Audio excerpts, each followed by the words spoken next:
네, 윤석열 정권 2년 만에 여야 영수회담이 추진되고 있습니다. 총선에서 나타난 민의를 받들기 위한 회담이 되어야 합니다. 국민은 이번 영수회담을 통해서 민생이 회복되고 국정 기조가 바뀌기를 기대하고 있습니다. 우리 당이 강조해온 긴급 민생회복지원금은 이번 영수회담의 의제로 되어야 합니다. 이것을 예상해서인지 정부 여당이 이러저러한 이유를 들어서 부정적인 입장을 내놓고 있습니다. 먼저 민생회복지원금을 저소득층한테만 지원해야 한다라고 하는 이른바 선별지원론입니다. 본말을 전도한 주장이 아닐 수 없습니다. 고물가, 고유가, 고환율로 그야말로 민생경제가 비상사태 아닙니까? 민생회복지원금은 이러한 삼고로 인해서 활력을 잃어버린 우리 경제에 활력을 불어넣자는 것입니다. 전 국민에게 지원이 이루어져야 그 경제 효과도 극대화할 수 있습니다. 이미 코로나 팬데믹 초기였던 2020년에 우리는 전 국민 지원으로 그 경제 효과를 본 적이 있습니다. 또 대만도 팬데믹 이후에 경제적, 사회적 회복력을 강화한다라고 하는 취지로 1인당 약 25만 원의 보편적 지원을 실시했습니다. 다음으로 이 민생회복지원금을 통한 추경을 하게 되면 인플레이션이 일어날 수 있다. 이런 얘기도 하고 있어요. 추경호 전 경제부총리가 2022년 5월 당시에 추경과 관련된 브리핑을 하면서 이렇게 얘기했습니다. 소상공인 지원 등의 재정 자금이 투입되는 것은 대부분 이전 지출 소요다. 이러한 이전 지출은 통상적인 정부 지출에 비해서 물가에 미치는 영향이 굉장히 약하다. 이렇게 밝힌 바 있습니다.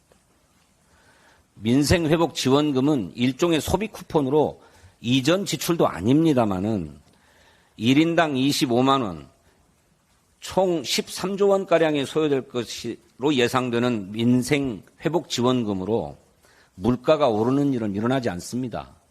우리나라 GDP가 2200조 원 아닙니까? 다음으로 국채를 발행해야 되기 때문에 재정 건전성에 악영향을 줄 수 있다. 이런 얘기도 해요. 재정 건전성을 금과 옥조로 여기는 분들이 초부자 감세는 왜 그렇게 밀어붙였습니까? 선거 시기에 대통령이 20몇 번씩 지방을 다니면서 1000조 원에 육박하는 SOC 사업을 공약한 것은 왜 그랬습니까? 재정의 적극적인 역할로 경제를 살리고 GDP도 늘려서 결국 국세 수입도 늘리도록 하는 이런 재정의 선순환을 도모하는 발상의 전환이 시급합니다. 민생 지원을 주장할 때마다 민생 회복 지원금으로 물가를 안정시키고 골목 상권도 활성화해서 소상공인 자영업자 매출도 늘리는 이런 특단의 조치가 시급하다는 점을 계속해서 말씀드리고 있는데 이것에 대한 정치적 왜곡을 삼가기를 바랍니다. 더 이상 시간이 얼마 남지 않았습니다. 정부 여당은 절체절명의 위기에 놓인 민생 경제를 외면하지 말고 국민이 체감할 수 있는 민생 회복 지원금을 조속히 수용하기를 촉구합니다. 또 하나 영수회담의 주요 의제로 다뤄져야 될 사안을 말씀드리고 싶습니다. 이 집권 이래 계속되고 있는 언론 탄압과 방송 장악 행태에 대해서도 대통령의 분명한 사과와 재발 방지 약속이 있어야 합니다.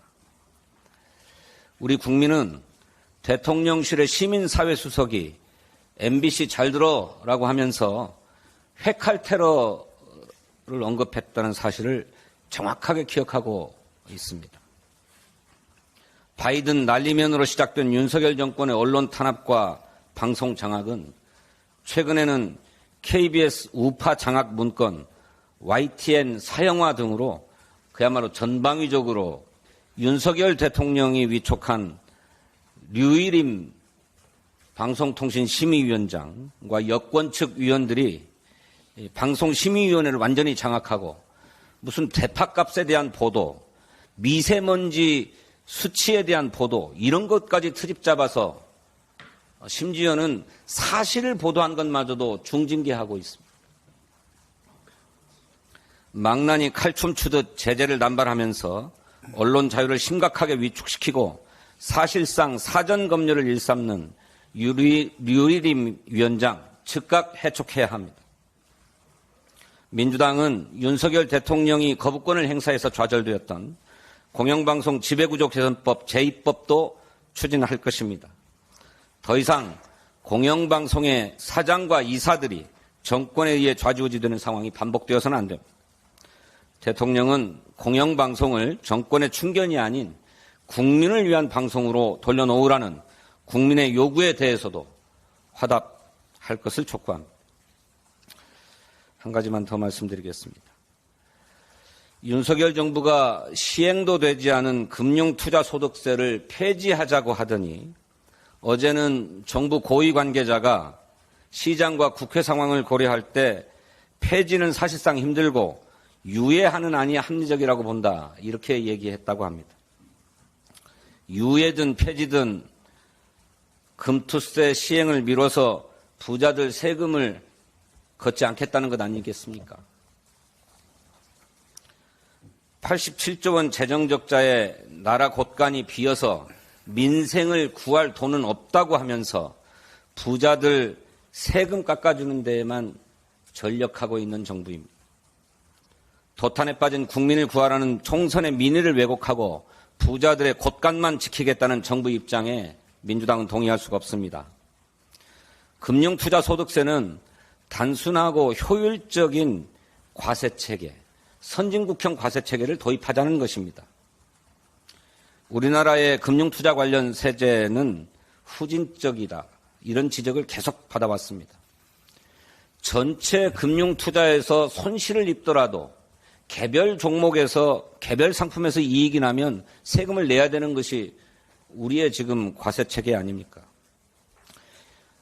금융투자소득세는 이처럼 복잡한 금융투자 상품에서 얻은 이익과 손실을 통산해서 순소득이 있는 경우에만 그것도 5천만 원을 초과해야만 부과하는 세금입니다. 우리 당은 예정대로 2025년부터 금융투자소득세가 차질 없이 시행되도록 할 것입니다. 21대 국회가 개원한 첫 해인 2020년에 여야가 초당적으로 합의해서 처리되었던 법안입니다. 준비 기간도 이미 2번의 유예를 거쳐서 4년 동안 준비를 했습니다. 이제 와서 윤석열 정부가 총선에 패배하니까 폐지는 어렵고 유예해야 되겠다 이렇게 얘기하는 것 끝내 부자 감세를 포기하지 않겠다고 하는 것입니다.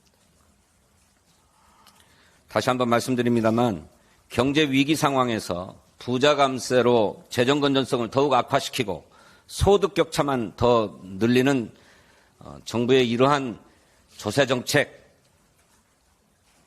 민주당은 절대로 용납하지 않겠습니다.